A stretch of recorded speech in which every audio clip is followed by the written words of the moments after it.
I need a drink. Maybe, honey, can I get you a drink?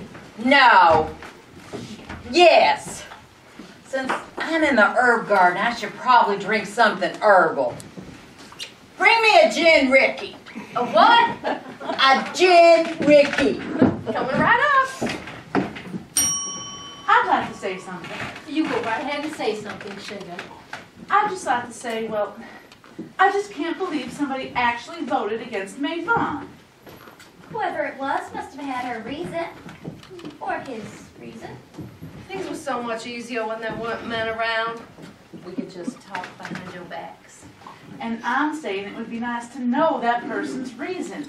Mae Vaughn is probably the nicest and sweetest one of us all. And I just think it's plain mean for somebody to have done that. Well, Mae Vaughn already said she didn't vote for herself, and I'm fine telling you that I didn't vote for her. We made it pretty clear that she voted for you, Corinne. So, the question becomes, which of the four remaining took a knife and stabbed it into poor, undeserving Mae Vaughn's back? I'd kind of like to know myself. I could hardly care less. So why don't we just let it go? You rang.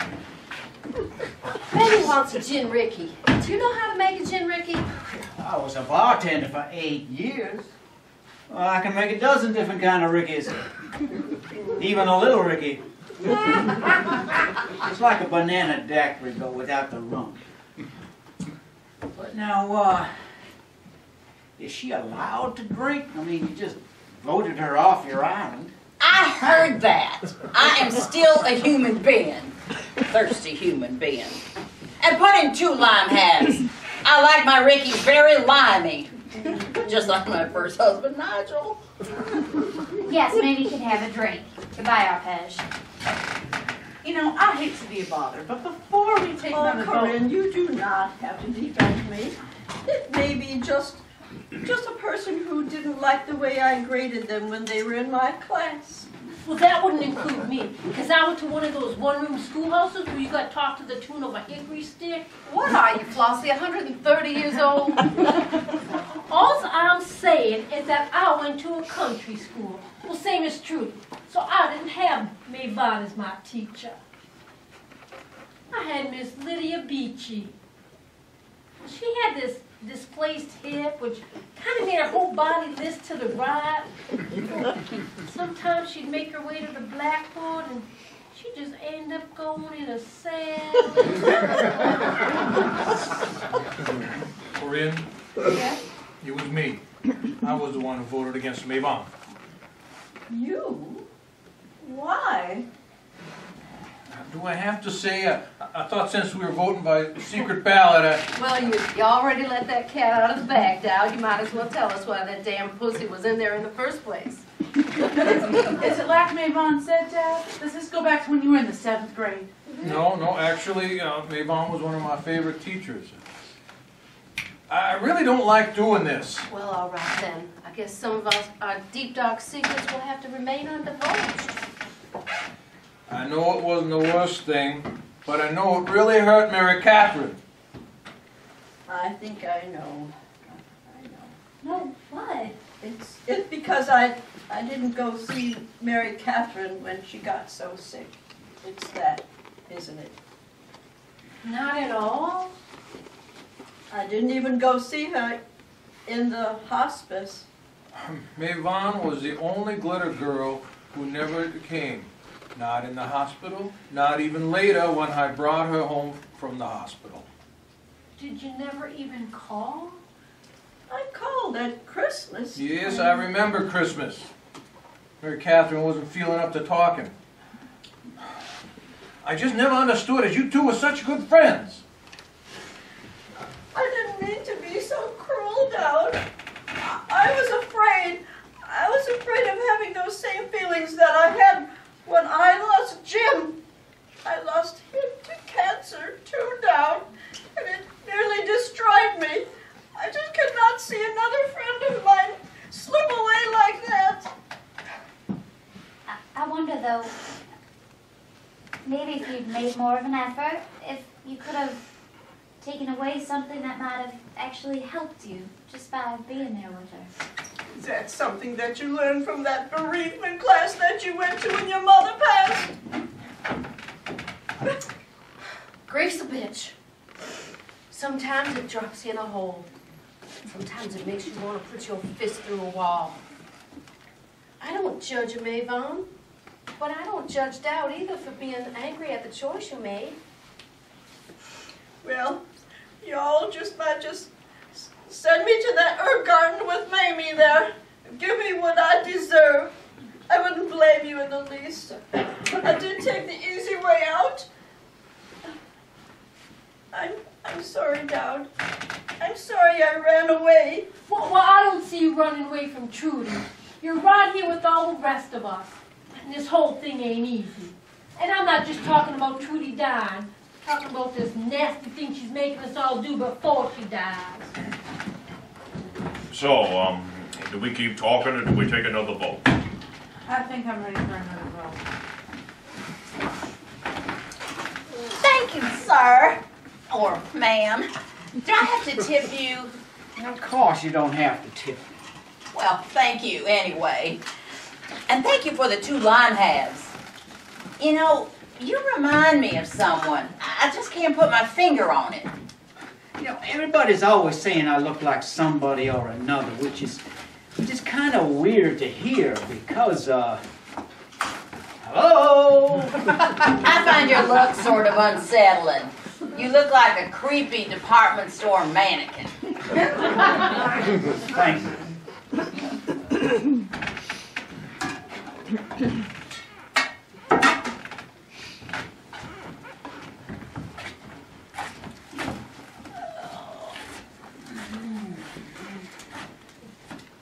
Valerie.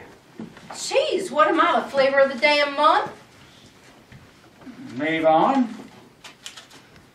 Valerie. Patty.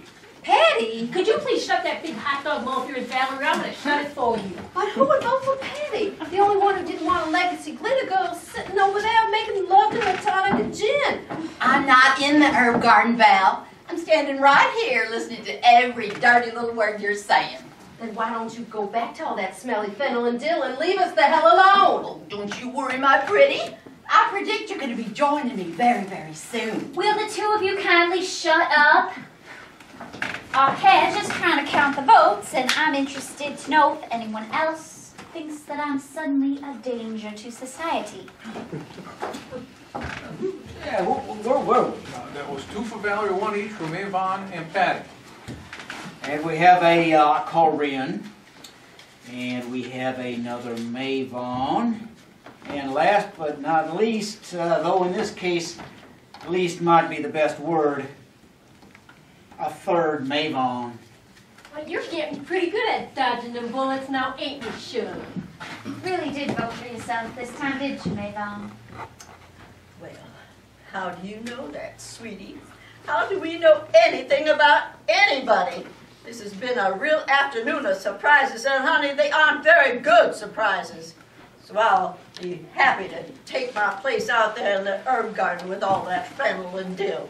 And till this finally, no good afternoon is finally over.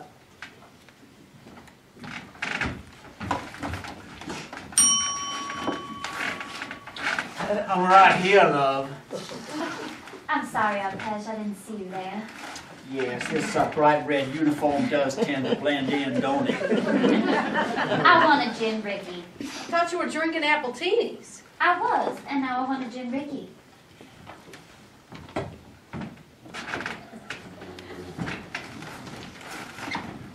Okay. Fess up. Which one of you bitches voted against me? Patty, get a hold of yourself, girl. It was just one person, Patty.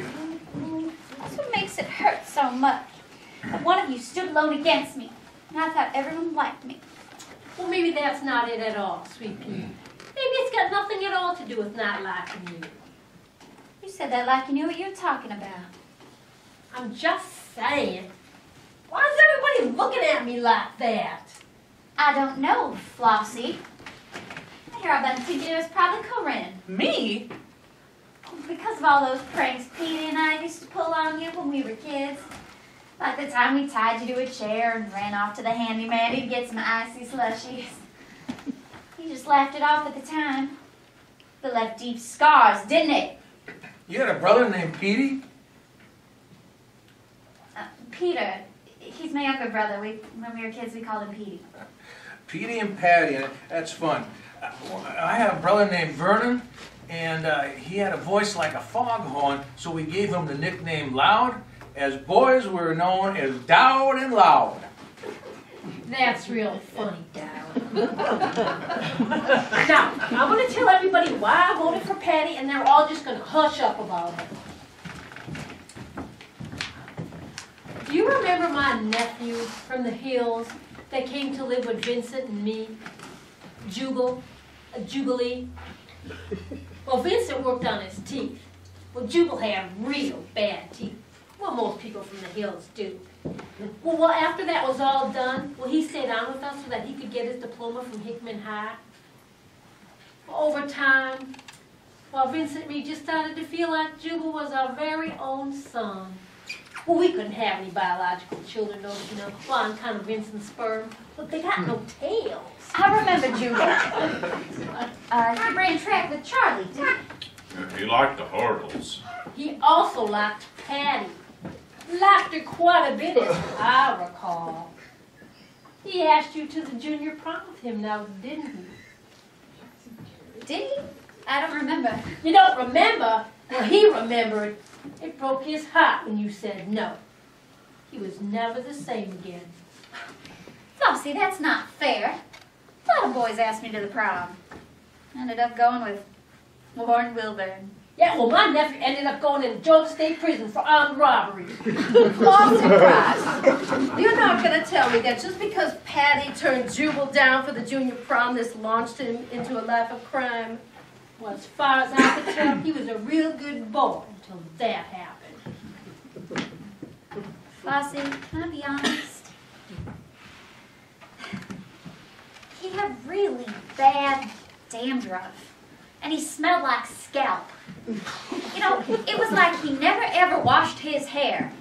And I'd walk into a classroom and the whole room would have that scalpy smell. And well, I think to myself, Jubal's just got to be in this room somewhere because this whole room smells like scalp. And there he'd be wearing that white speckled ski cap that used to be brown. And I'd have to give me a seat by the windows just so I could breathe. Well, he may not have washed his hair as often as he ought to have, but I'll have you know that he gave that head of his real good scrubbing the night of the prom. But that didn't make no never mind, did it? You thought you was too good for him. Flossie, I just told you. Flossie, I don't quite understand how Patty's decision not to go to the prom with a boy that has hygiene issues has anything to do with Patty would be a good custodian for that inheritance money. Well, just something I never got past. Well, same way as you never got past me by not going to see Mary Catherine.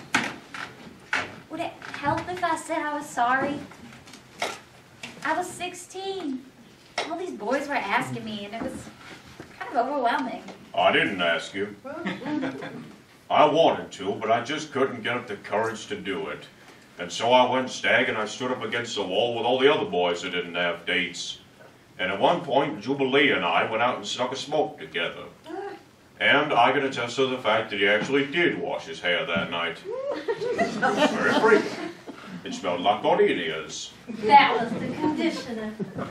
So is there anything else that anybody else wants to say, or should I get off Patty so we can take another vote? I'd like to say something if no one else minds. It's about Corinne. Corinne, I think you need to tell everyone that we didn't tie those ropes very tight and you could have gotten out of there if you'd wanted to, but you were just having too much fun. I don't want everyone to think that I was a terrible child and a terrible teenager. Oh, I know it was mostly Petey who came up with all those pranks, Patty. I don't remember having a Peter as a student.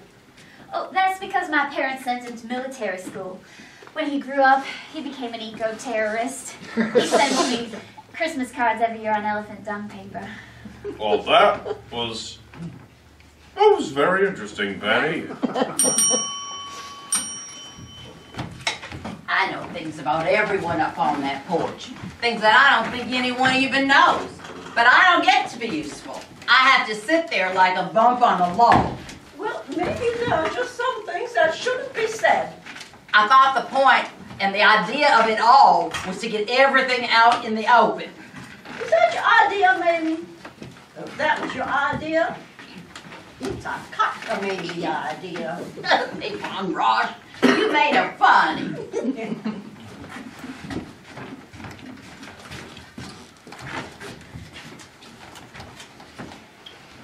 Oh, let's see. Flossie, Hattie, Corinne, another Corinne, and Valerie. Well, okay. Listen, it's nothing personal, Corinne. I'm just nervous about Dabney and his influence over you.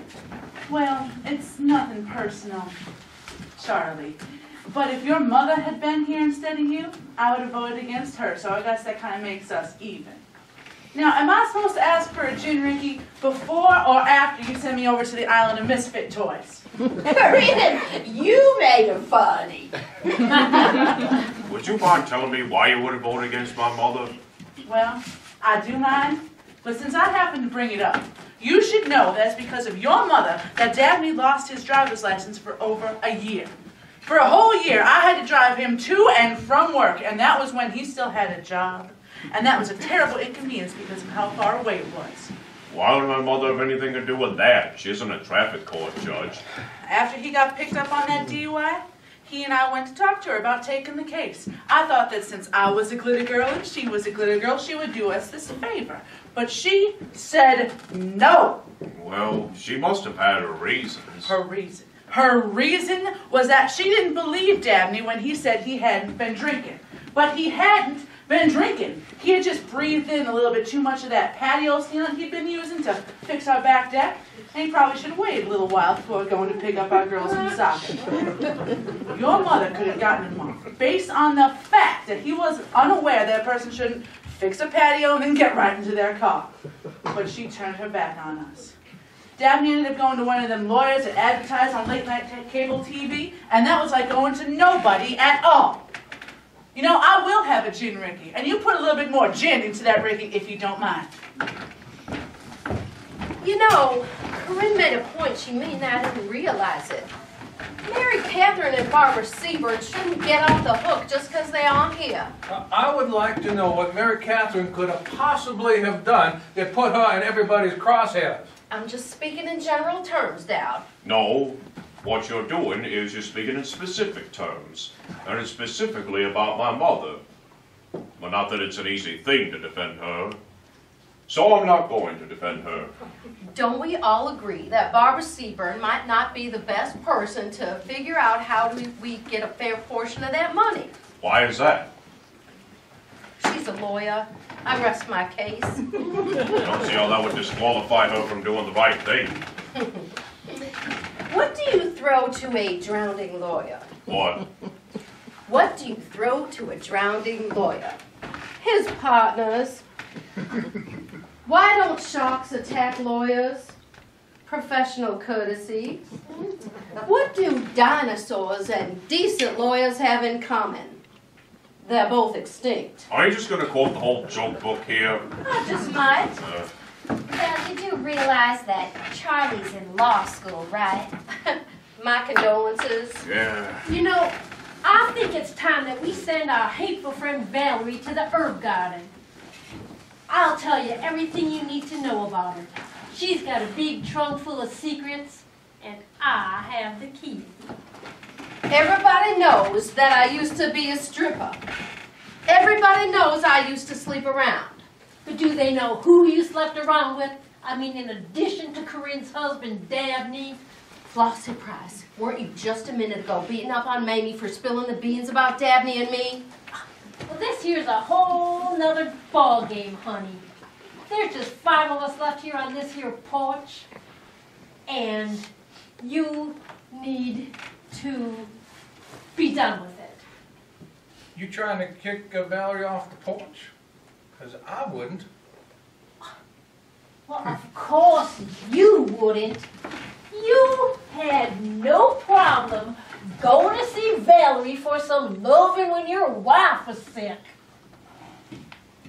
It isn't what you think. Flossie, why are you doing this? Trudy did this. Trudy did this to all of us. I wish I'd never gotten out of bed this morning. Mary Catherine came to me. She said she felt sorry for me because we couldn't be intimate like we were back before she got sick. Well, she always knew I had a little crush on Valerie. Oh, hell, all the glitter girls' husbands did. So she set it up so Valerie and I could be together. That sounds like something out of a movie. It was just my wife's way. I know it sounds weird. I know some of you won't understand. But it was her way of showing how much she loved me. She also collected vintage Barbie dolls and ceramic pigs. Mary Catherine was one of a kind. It only ended up being that one night. Neither one of us wanted it to continue. Well, don't that make you slut of the year? Flossie, I'm not sure why you're turning on Valerie like this. I'm pretty sure she didn't tell you this just so you could come back and use it against her later. I'm not turning on Valerie. I'm not turning on any of you. It's you who all done turned on me. A long time ago. When I realized ain't none of you gonna use my husband as your personal family dentist. Not a single one of you. Why shouldn't I see Vincent Price? We already had a dentist and we liked him just fine. Flossie, you want the truth? The reason I didn't go to your husband is because I was afraid of him. Not because his name was Vincent Price. It was because I'd heard all those stories about people's bridges falling out and their crowns coming out, and sometimes your husband would accidentally drill the wrong tooth. I heard about that from 2 different people. Don't look at me that way, Flossie. I'm just telling you what people told me. And you know that whitening treatment he used? The one that made people look like they had, what was it my mother used to call it? Jesus teeth. You know, teeth that glowed, and not in a good way, like they were electric. Now, who wants electric Jesus teeth, Flossie? Well, I'll admit that Vincent isn't the dentist he used to be. Flossie, I don't think Vincent's ever been the dentist he used to be. Valerie made a yogi. All right, Valerie. Well, I've been after him to retire ever since he got the dementia. So can you blame people for not wanting to go to him? No, ma'am, I can't blame people for nothing. You've been eavesdropping. Well, apparently Arpez isn't the only one. What does that look like to you, Arpez? Dead roach. Now, that's a bug, all right, but not the insect kind. Is she up there listening to us? Yes. How come? Why, you don't think she might have an interest in how this game turns out? But wouldn't that interest be better served if she just found out who we picked? This is something more. I am not at liberty to say what more it is. Pass out the paper, Charlie. We don't want to make her mad. We gotta play her game or we might lose everything. Ah, now you're talking, folks. Move along, move along. There ain't nothing to see here. I know who you are now. You can't come up here on this porch, baby. You've been banned. I damn well come up on this porch if I damn well want to. I know now why your name has been on the tip of my tongue. You're the one who stole all that money from my husband's insurance company. I remember the pictures from the security cameras. I remember those eyes, your eyes, and they never caught that person. They never caught that person because they either skipped town or went into hiding. I suppose a thief could hide just as well this way as any other. Well, I don't think he's hiding very well, because I just caught him. Mamie, can we deal with your miraculous discovery later? I also noticed that you're very drunk. That's fine by me. And if it was me, oh, maybe I had my reasons. Just a minute ago, Mamie called me Bethel. I don't even think Bethel's a person's name. Corinne, Mavon, will you please escort the very drunk Mamie Ewing back to the porch where she belongs? I have you all know that I'm so stubborn. I'm sure your husband's campaign people won't want to get him back to the voting public that Dean Ewing is married to that. Oh, so now I'm reduced to a relative pronoun. It's all right. So y'all trust me to do this, or you think I'll abscond with the slips while giving y'all a stink eye? Oh, we trust you, our Patch. Deliver the goods, honey. Well, this one's easy.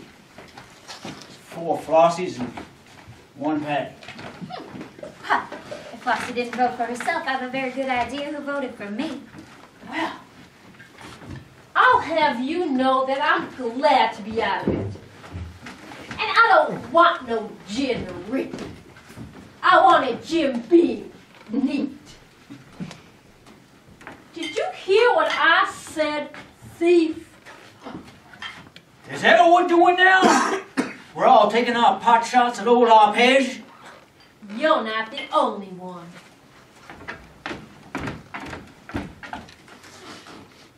I hope you're enjoying this, you wasn't done old hillbilly woman.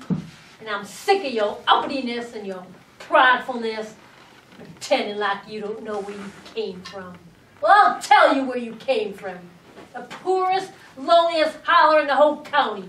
You and your no-coat trash family brought down property values all over the dang mountain. Flossie, do you really want Trudy on your bad side? You notice all them pieces of paper? I've got everybody on my bad side, looks like. They got me a husband that shouldn't be rooting around in people's mouths anymore. And kinda he ain't got enough bricks in his car. They got me worn out lungs. They get me winded on the stairs. The damn womb that could never sprout no child. And the one child I did get as a consolation prize, the adopted one, well, he ain't up for parole for another 4 years. Well, my life's pretty much in the porta potty, folks. So do I care to tick off a woman who's done a pretty good job of showing us that she's got a mean streak about a mile wide? Well, I could not possibly care less. You know, bring me a 7-year if you got it. And if you don't, I'll have a devil's cut. And if you don't have either, I'll have a damn Jack Daniels. I thought you and Vincent were Southern Baptist. Only on Sunday mornings and Wednesday nights.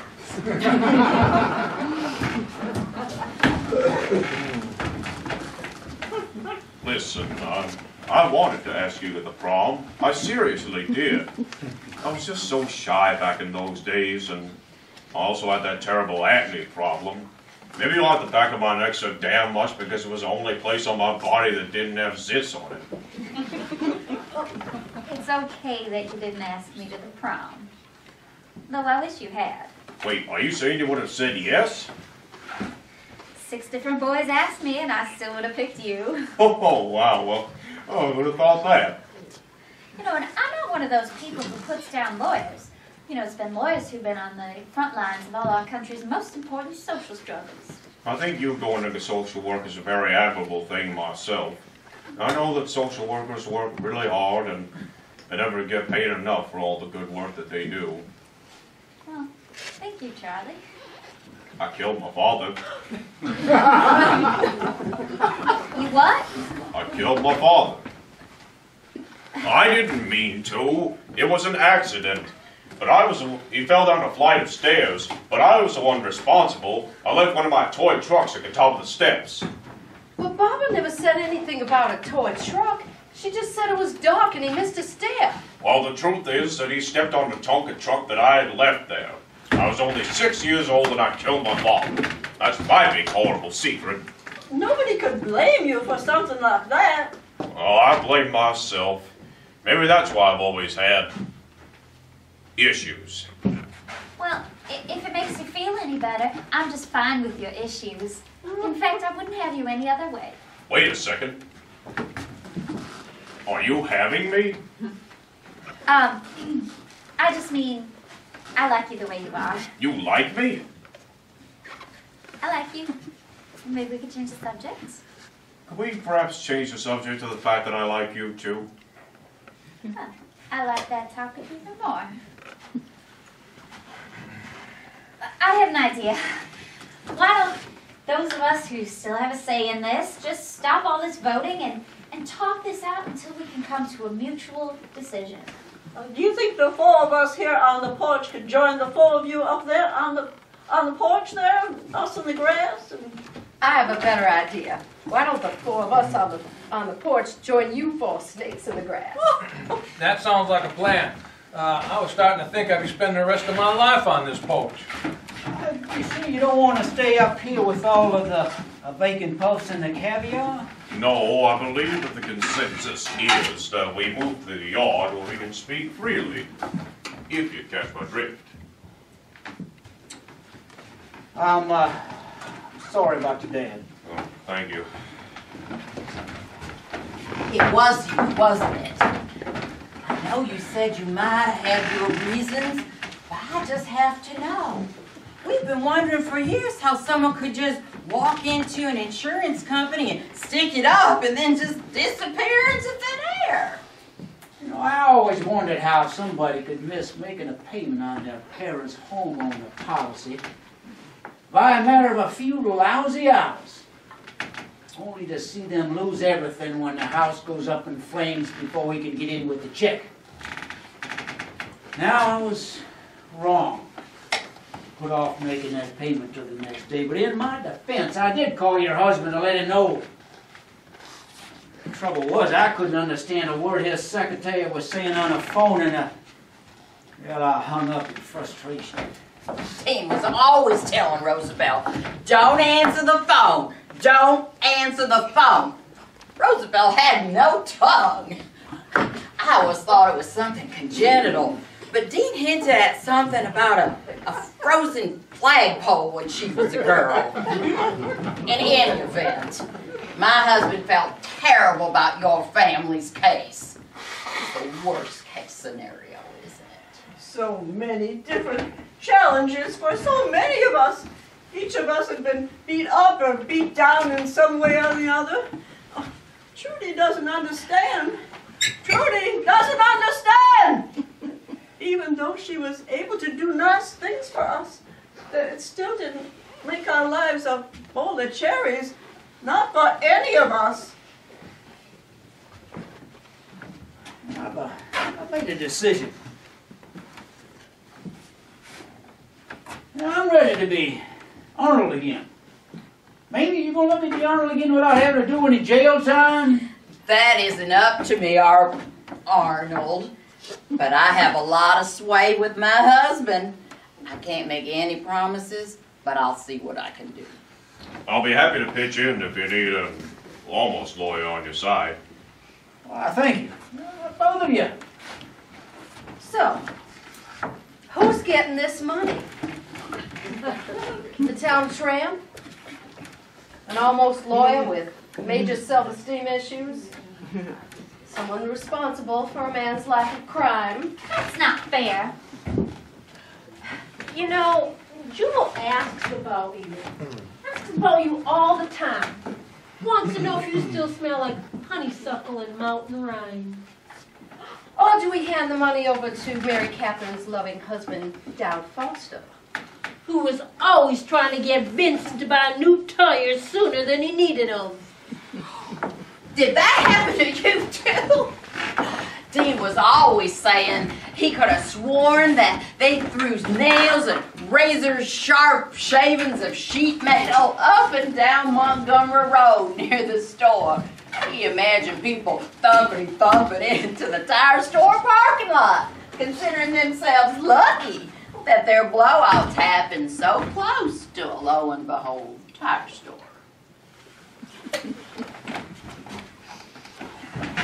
If I'd have known and found out my employers were pulling stuff like that, I'd have fired them on the spot. If you know I've ever found out. Do you suppose that the four of you here who still have a vote in this game would like to say that Those who have no confidence? yeah, the people that have no confidence in this, well, it would logically come down to either Charlie or Dowd. But either Charlie or Dowd seems rather strange because they are the only two who don't have bazongas. No, Valerie, I was going to say who aren't glitter girls. Excuse me, Mavon, but Charlie's here for his mother, a glitter girl, and Dowd's here in memory of his wife, also a glitter girl. I couldn't care less if we funnel the money through one of our male adjunct members, just so long as it isn't Dowd. What? What's this all about? I found out a couple days ago that our friend here gave a very large campaign contribution to one of my husband's mayoral opponents. There's no law that says I can't support whoever I want. One husband of a glitter girl not supporting another husband of a glitter girl, it just smacks so wrong. But Mamie, I'm not even a Republican. Still, it rankles. Since only Charlie, Dowd, Patty, and me still have a vote in this matter, what you care or don't care about doesn't matter one whit. Well, Patty's right, though. It wouldn't be a man that he'd be voting for if he picked me. It would actually be my mother.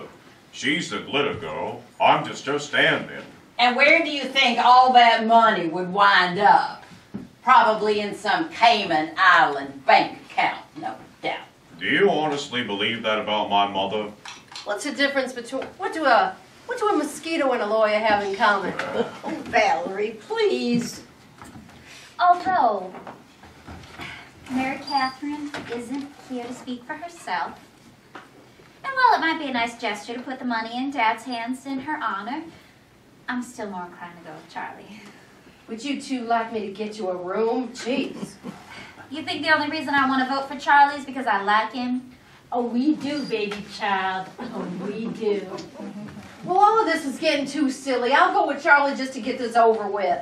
I'll make it easy on everybody and vote for myself then. That makes three. Charlie, you get the money. Or rather, your mother gets the money. I'm with Valerie. I'm just glad to have this whole thing over. I should call my mother. She asked me to let her know how everything turned out. Arnold, you go tell that rich lady you work for that this game is over. We've made our pick. Why on earth are you dressed like that? Well, I have a tennis date at 6. But you're supposed to be dying. Well, I'm not. But you have an inverted spleen. Flossie, my spleen is just fine. It was just a pretext to get you all together. So all of this is... It was just an experiment, honey lambs. So you're not going to be giving away $16 million? Oh, I'm still giving away the money. Is that the lucky winner? I was having a hard time picking up the last 10 minutes of your conversation. It's Charlie. Well, So- his mother. So you are going to keep that promise about leaving all that money after you die? Oh, Mimi, I plan to do much better than that. By my calculation, Barbara Seaburn will have all those millions in hand in about 5 to 6 weeks. It was always my intention to give the money to the winner as soon as I possibly could. Did you get that, Charlie? Yes, ma'am. Where's Arpesh? Good night, Arpesh. Well, Arpesh is gone, Mr. Maine. And she isn't coming back. Oh, well, I'm going to need some time to process this. Yeah. Would you like me to help you process it with you? Tonight. Oh, Vincenzo and almond biscuits? Oh, you're leaving out the best part. Yes, yes, my love. You may have your plate of dried spam pies. Anything for my new friend Arnold. What's wrong? Is Barbara ill? Oh no, Mama's fine. She's really happy about the money. She still can't believe that you're doing this. What is it, Charlie? What's the matter? What'd she say, honey? Well, she's very happy about the money, especially about not having to wait until Miss Tremaine dies in order to get it. And she thought about what she might want to do with that money. You mean her 2 million? No, I mean her 16 million. Charlie, did you really hear that right? Barbara doesn't plan on sharing any of that money with us? I knew it! I knew it! I knew it! Oh no, this is not good. What else did your mother say? Let's hear the rest of it. She said that after all these years of having to put up with all of you and all of your idiosyncrasies and all your varying degrees of maddening behavior, that she was finally getting properly compensated for it. And she told me to thank each and every one of you for this money, and that she has a lot more respect for you all now for having good enough sense to award that money to the person who knows best how to use it. And she's thinking about buying a yacht. So, after all you put us through, we get to watch Barbara Seaburn, who hasn't had to put up with any of this, sail blissfully off into the sunset in her yacht? Well, y'all knew that Charlie was just here as her proxy. I mean, Barbara's the glitter girl. She wears the tiara. And as I explained, the winner has every right to do whatever they want with their wins. Well, does anybody want a drink? Is there any hemlock in that herb garden? Charlie, you wouldn't happen to have your mother's tiara now, would you? As a matter of fact, I do. I'd like to take a look at it if you don't mind. I don't mind as long as I don't have to put the stupid thing on. Well, why do you need to see Barbara Seaburn's tiara? Weren't all tiaras made at the same time by that there New York jeweler friend of Trudy's? You have a very good memory, Flossie, old girl. And those tiaras represent something very special. Symbol of our bond and our friendship. My mother always told me that. I remember you all had to talk me out of having Mama buried with hers. You know how much it meant to her. I'm so glad you kept it for yourself, Patty Cake, because it really becomes you. Thank you, Mavon. As I thought. What? This is not a glitter girl tiara. This is probably some costume jewelry she probably picked up online. How can you tell? Well, for one thing, look at it. It doesn't look anything like any of ours. And second, I happen to know something about Barbara's original tiara because of something that happened that day we went to talk to her about the DUI. Well, we got to fussing over why she didn't want to take the case. And before you know it, she's saying that being a glitter girl has been nothing but trouble for her since the very beginning. And she doesn't even think she wants to be one anymore. And then she opens up her drawer and takes out that expensive tiara that Trudy got for her. She picks it up and she flings it against the wall. Probably busted into so many pieces she probably couldn't even have it repaired. Oh, when did this happen, Corinne? Oh, about 3 years ago. And you mean to say that in 3 years of meetings, none of us ever realized that Barbara was wearing a dang fake tiara? We can be awfully unobservant, can't we? Yes, I hadn't noticed it either. Just trying to process what Corinne just said. I'm trying to process how Babs could have had so much contempt for all of us. Excuse me, Trudy, but you yourself said we were a disappointment. You set this whole thing up just to find out how undeserving we were to get your money. Well, that's right. But I happened to hear some things this afternoon that did not make me very happy. In fact, I think I can honestly say that I've never met a more dysfunctional group of people in my whole life. But after hearing about all your struggles and listening to your stories of courage and outright idiocy, and you're sniffing and sniping and pulling the rug up from under each other, And let's face it, Valerie, you are a whore. But maybe your husband's a politician, and honey, there ain't a dime's worth of difference between those two in my book. But even after all that, I can safely say that there's not another group of women on this whole planet whom I could love more. So no, Barbara Seaburn will not be getting this money to buy herself a yacht. Barbara Seaburn, who forfeited her right to be a glitter girl when she smashed her gleam and sparkle against a wall? No, I give it to Charlie, a daughter she never had. I move that as of this day, we make Charlie a glitter girl. Not just an honorary glitter girl like Dow, but a full-fledged Gigi. Do I hear a second? I second. All in favor? Aye. And if my ladies of the Shimmer and Shine agree, Charlie, I will allow you to claim that money not as your mother's proxy, but for yourself, to do with what you choose. Oh, wow. Oh, thank you, Miss Tremaine, thank you. I promise I won't disappoint any of you. I might suggest, though, that you withhold at least $1 from Miss Flossie Price here for saying all those mean things about my family and my birth holler. I can live with that. And I'm sorry. Though what you did to us, Trudy, comes very close to being unforgivable.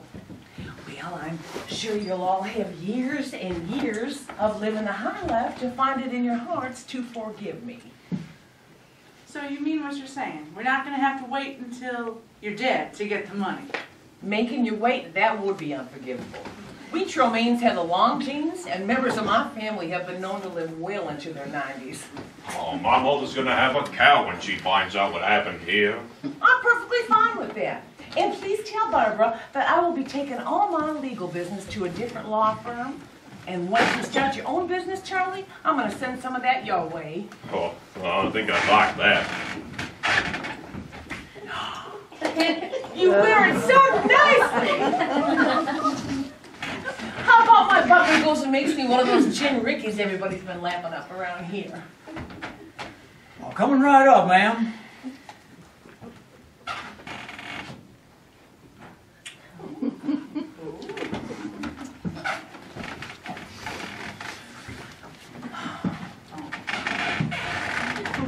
I was wondering if y'all could do me a favor. What's that? Mary Catherine always told me about this song that you sang after every one of your meetings. I always wondered about it. Shall we, ladies? Ready? Shine, little glitter girls, glimmer, glimmer. Shine, little glitter girls, glimmer, glimmer. All join hands and trek and wander, friends and sisters near and yonder. Shine, little glitter girls, glimmer, glimmer. Hey there, don't get dimmer, dimmer. Light the path above, below, and sparkle as we go, and sparkle as